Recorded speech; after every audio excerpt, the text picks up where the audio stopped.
Greetings, everyone. Are you ready for an accelerated course in higher consciousness? This is how our global village will get ahead of the accelerated rate of change we are now seeing in the world. It won't be with the same consciousness that created the problems we see. It will be with the new consciousness that is now evolving with the angels of our better nature. Welcome to Cosmic Love. Greetings, everyone. It's Christopher Rudy with Cosmic Love for August 10th, 2013. Today I'll be discussing natural law for healing the global crisis in consciousness.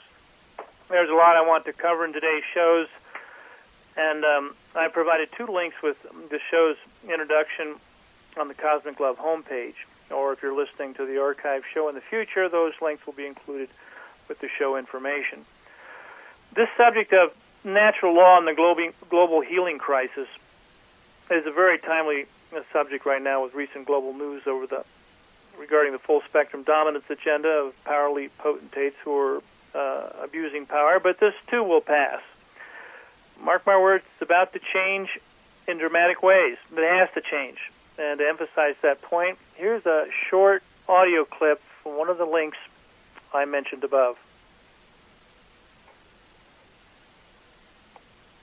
In terms of big ideas, I think that there's another revolution coming. I'm not sure what it's going to look like, but I think it's going to be very interesting, and it's going to unfold over the next 10 years. And I think it needs to be a spiritual revolution because I think that our systems are broken. I don't think that our political system will ever work. I don't think no matter how great a man, if you cloned JFK and Abraham Lincoln and made them president, it wouldn't matter. Our system is just too corrupt and too broken. I think that science is corrupt and broken. I think health and nutrition, I think the economic system, the international relations, the environment, everything, the engines of everything are broken. There's some good ideas there behind and some good intentions, but these are going to break down more and more and more. We're going to see these wild pendulum swings between, Democrat, Republican, Tea Party, right, left is going to swing every election because people are scrambling for answers, and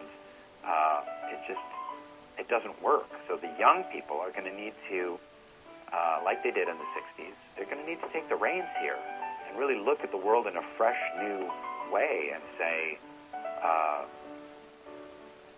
enough is enough. You guys screwed it up. We need to take our planet back. And I think part of that journey, part of that revolution needs to be spiritual.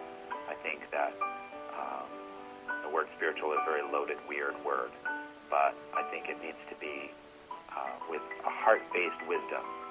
And this heart-based wisdom needs to go hand in hand with science and with social activism and love for our planet, love for our whole human family that spans the whole globe.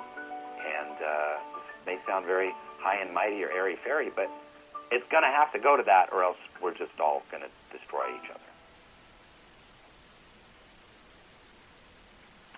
So that was a video clip from the one article I've linked there on the Cosmic Love homepage. It's the short video called Becoming a Global Spiritual Revolution. And it's by Rainn Wilson, and he's making here a fervent appeal for heart-based wisdom regarding the coming global revolution that must happen in order for us to move forward as a human race. And again, that one quote he has here I think is appropriate to repeat. He says, I think there is another revolution coming. I'm not sure what it's going to look like, but I think it's going to be very interesting, and it's going to unfold over the next 10 years. Well, I would agree that it's unfolding now, and would not be surprised if, as things get better, they may sometimes short cycles or otherwise get worse. Sometimes it's darkest before the dawn, and light brings up all unlike itself, etc., etc. So it'll be interesting. Big drama unfolding. The subject of natural law and global healing, the global healing crisis is what I'm going to be dealing with today.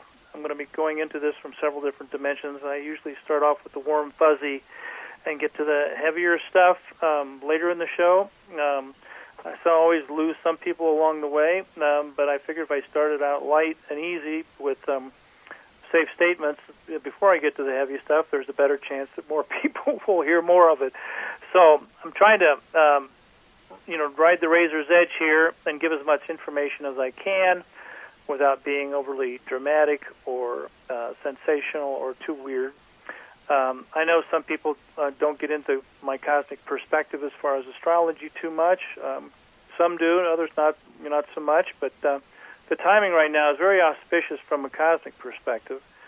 There's been a grand trine going on with the outer planets, Jupiter, Neptune, and Saturn, for this last month. And last week, that joined another grand trine to create a grand sextile pattern in Earth and water signs. And for astrologers, this has been, worldwide, this has been a huge thing. I've read a lot of articles on this, kind of tuned into it myself, having, been involved with advanced astrology classes and teaching them. And what we're talking about with this grand sextile pattern, the general consensus that it's heralding the global ascension shift into energies of the divine feminine.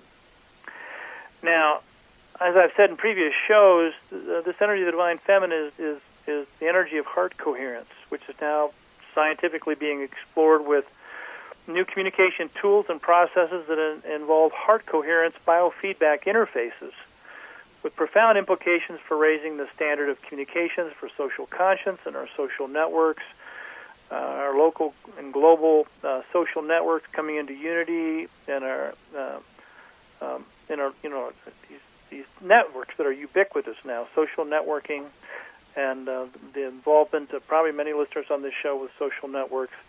You have an understanding that there's a lot happening very quickly, and it's in a process of metamorphosis. So I'm going to talk again in general terms first, then I'm going to go to some of the more in-depth information regarding current world news. I usually like to start out, like I said, a little bit otherworldly before I start getting real worldly, because some people are expecting cosmic love to be a little bit otherworldly. Anyway, that's my intent. So, in those terms, one of the first lessons for self-mastery, as I understand it, is to optimize one's conscious evolution. And to do this, there's a balance. This concept of balance, sometimes it's referred to as the balance of polarity, the two in one, the two aspects of the same one. And this is like fearless faith and faithless fear, or like the power of love and the love of power. They're flip sides of the same polarity coin. And one of my favorite quotes by Carl Jung, father of modern psychology, has a good reference to this when he says, "Where love rules, there's no will to power. And where power predominates, their love is lacking. The one is the shadow of the other." So again, this understanding of the love of power, the power of love, fearless faith, faithless fear, these are dynamics that are really we're getting to the cause and core lessons for self-mastery. So as with, day or night, or light and dark, there's a positive and a negative energy that we combine to define and refine our individual and collective conscience. So since the terror crisis we see in the world is at its root a crisis in consciousness for lack of good conscience, the question naturally arises for true servant leaders: how do we involve and evolve conscience? How do we bring light to dark places with natural law for our natural healing? So I've got a link there. Again, this is a link within a link. This one goes through some really powerful infographics regarding natural law for our natural healing. And it goes to different dimensions of this. And I thought I'd give a little bit of an orientation to that now. So you might say this is Conscious Evolution 101. With natural law as the rule, natural healing rules. So the first concept here is how natural law governs natural healing. And there's a great infographic of a guy in a canoe out in nature, and the headline through the picture is "Nature, Cheaper Than Therapy." The concept of natural healing, connecting with nature, natural laws. There's a good case can be made that much of the disease of modern civilization is a disconnection from nature at its cause and core.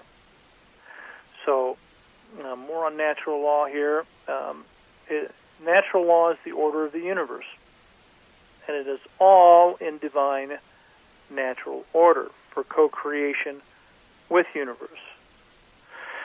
In other words, to the extent we are conscious of the order of the universe, our role in co-creation with it becomes more or less self-evident. So here's a quote with an infographic. It's actually by Sir Laurence Olivier. It's extract from Time. I guess that's a movie he did, but it says, "Throughout the universe there is order, and in the movement of the planets and nature, and in the functioning of the human mind. A mind that is in its natural state of order is in harmony with the universe, and such a mind is timeless. Your life is an expression of your mind. You are a creator of your own universe, for as a human being you are free to will whatever state of being you desire through the use of your thoughts and words." How we are co-creators with the universe.